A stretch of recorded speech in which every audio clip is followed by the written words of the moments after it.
બાદ હજુ પણ આક્રાંત છે। દુર્ઘટનામાં મોતને ભેટેલ ઋત્વી શાહ અને રોશની સિંધીના મૃતદેહ રામનાથ શમશાનમાં લવાતા કરુણ દ્રશ્યો સર્જાયા।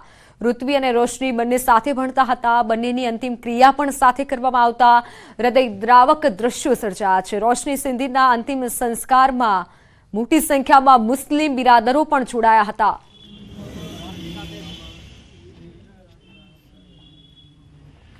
વડોદરામાં સર્જાયેલી કરુણાંતિકા એ લોકોને હચમચાવી દીધા છે। નિર્દોષ બાળકોના મોત થતા ગમનો માહોલ છવાયો છે। તેવામાં ન્યૂઝ 18 ગુજરાતીએ વડોદરાના હરણી લેક પરની સ્થિતિનું રિયાલિટી ચેક કર્યું।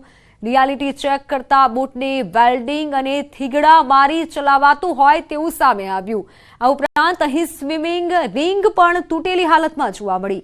તળાવની ફરતી નિયમ વિરુદ્ધ રેલિંગ લગાવાઈ હોવાનું પણ સામે આવ્યું છે।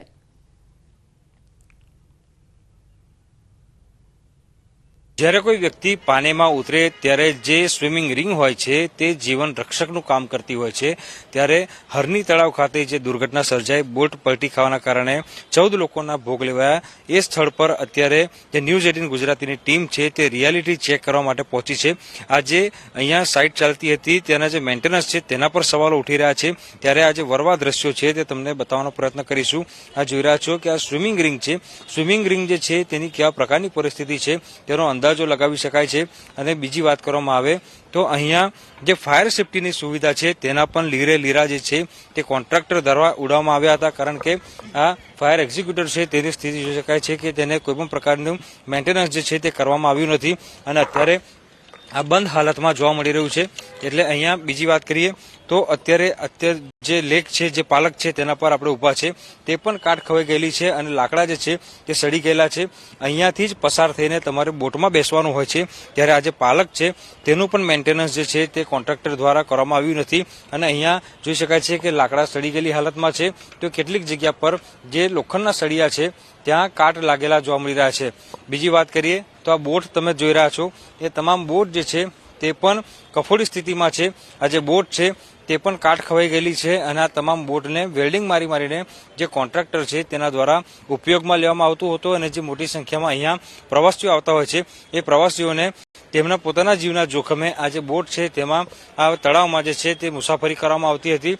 ત્યારે આ જે કોન્ટ્રાક્ટર છે તેના દ્વારા આ જે રાઇડ્સ છે તેનું બિલકુલ પણ મેન્ટેનન્સ જે છે તે કરવામાં આવતું નહોતું।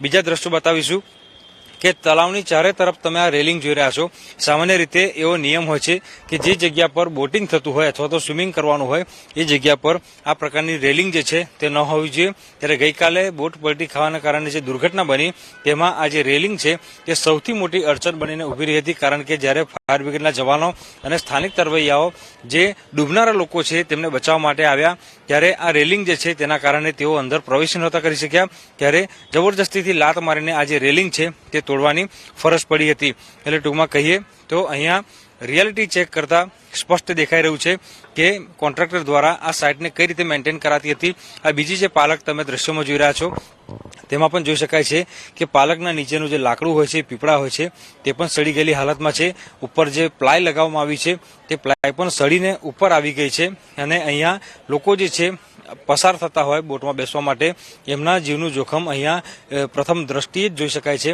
કેટલીક બોટ જે છે ભંગાર હાલતમાં છે એવું કહેવાય રહ્યું છે કે કોન્ટ્રાક્ટર દ્વારા આ જે બોટ છે તેનો પણ ઉપયોગ જે છે તે કરાતો હતો।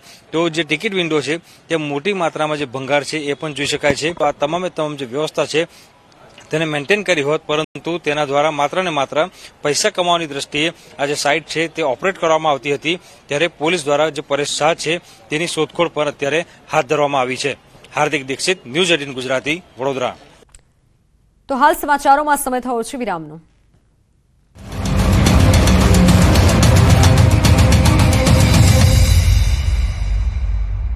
સુહાના ગુજરાત સ્પેશિયલ લાલ મરચું પાવડર તાજા મરચાથી બન્યું સુગંધથી ભર્યું।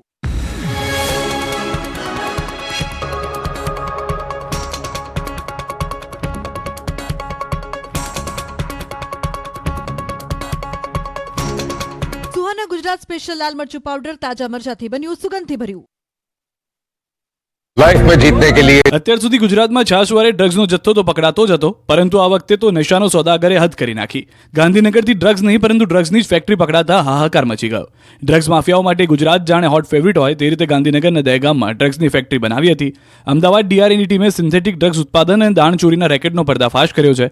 હકીકતમાં ડીઆરએની ટીમે અમદાવાદના સરદાર વલ્લભભાઈ પટેલ એરપોર્ટના એક કાર્ગો કોમ્પ્લેક્સમાંથી 50 કિલો કેરામાઇન ડ્રગ્સનો જથ્થો જપ્ત કર્યો. આ જપ્ત કરાયેલા પદાર્થની આંતરરાષ્ટ્રીય બજારમાં કિંમત આશરે 25 કરોડ રૂપિયા આંકવામાં આવી રહી છે. ડીઆરઆઈની તપાસમાં એવું પણ સામે આવ્યું છે કે હાઇડ્રોક્સીલાઇમન અને હાઇડ્રોક્સીક્લોરાઇડ કેમિકલમાં નામે 50 કિલો કેરામાઇનનો થાઇલેન્ડ બેંકોક મોકલવામાં આવ્યું હતું. તપાસમાં એ પણ સામે આવ્યું છે કે આ જથ્થો ગાંધીનગરના દહેગામના જલુંદ્રામાં આવેલી મેગાશ્રી એગ્રી ફાર્મા કેમિકલમાંથી તૈયાર થયો હતો. અહીંથી 46 કિલો જેટલો સફેદ કેમિકલનો શંકાસ્પદ જથ્થો પણ મળી આવ્યો હતો. હાલ આ કેસમાં 3 લોકોની અટકાયત કરી વધુ પૂછપરછ કરવામાં આવી છે, તો આ મામલે હજુ પણ તપાસ કરવામાં આવી રહી છે. બીજા કેમિકલની આડમાં કેટામાઇન ડ્રગ્સ સ્મગલિંગ કરવામાં આવતું હતું. અમદાવાદમાં તેલના ગોડાઉનમાં વિકરાળ આગ લાગી. માધુપુરા દરવાજા પોલીસ ચોકી પાસે બની આ ઘટના. 3 દુકાનો આગની ઝપેટમાં આવી. લોડિંગ ટેમ્પો બળીને ખાખ થયો. ફાયર વિભાગે આગ પર કાબુ મેળવવા જહેમત ઉઠાવી.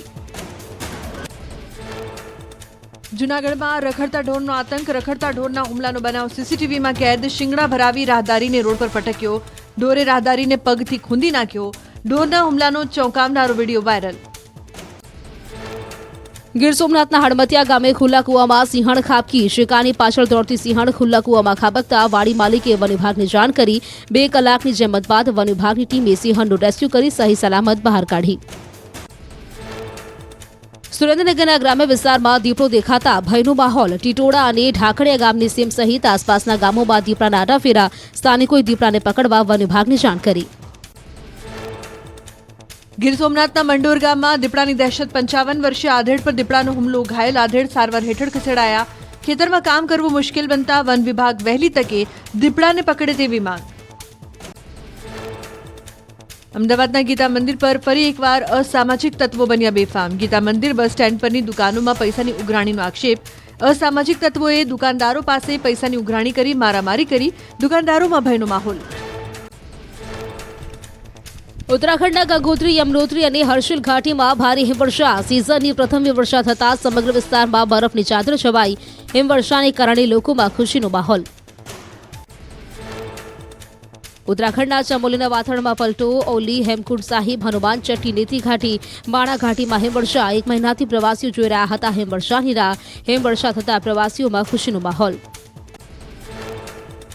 યાત્રાધામ કેદારનાથમાં પણ ભારે હિમવર્ષા. જાન્યુઆરી માસમાં નહિવત માત્રામાં અહીં થાય છે હિમવર્ષા. કેદારનાથ ધામમાં હિમવર્ષા બાદના નયનરમ્ય દ્રશ્યો સામે આવ્યા. બદ્રીનાથ ધામમાં હિમવર્ષા. ચારે તરફ બરફની સફેદ ચાદર છવાઈ. હિમવર્ષા બાદના નયનરમ્ય દ્રશ્યો સામે આવ્યા. જમ્મુ કાશ્મીરના શ્રીનગરમાં શીતલહેર. હાડથી ચોથી ઠંડી વચ્ચે પ્રવાસીઓ ઉમટ્યા. સતત ગગડી રહેલા ઠંડીના પારાને લઈને જનજીવન પ્રભાવિત. હિમાચલ પ્રદેશમાં હિમવર્ષા. શિમલાના જાહેર માર્ગો પર બરફની ચાદર છવાઈ. વાહન ચાલકોને પડી હાલાકી. તાજી હિમવર્ષાના આહલાદક દ્રશ્યો સામે આવ્યા. પ્રકૃતિનો સુંદર નજારો કેમેરામાં કેદ થયો. ગુલમર્ગમાં પ્રવાસીઓ માટે શરૂ કરાઈ હેલિકોપ્ટર સેવા. સનશાઇન પીક અને એફ્રોગ પીક પર બરફનો આનંદ માણવા સેવા શરૂ કરાઈ. અબ્દુલ બક્ષી નામના યુવકે શરૂ કરી સેવા. પહેલા